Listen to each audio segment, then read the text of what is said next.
Escolher ficar sozinho nem sempre será uma atitude egoísta, mas muitas vezes será a única maneira possível de curar a sua alma.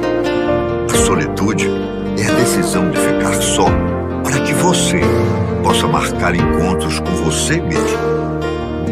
Um dia, a vida vai lhe ensinar que ficar sozinho, às vezes, é necessário, pois nos livra de problemas, pessoas e, principalmente, de decepções.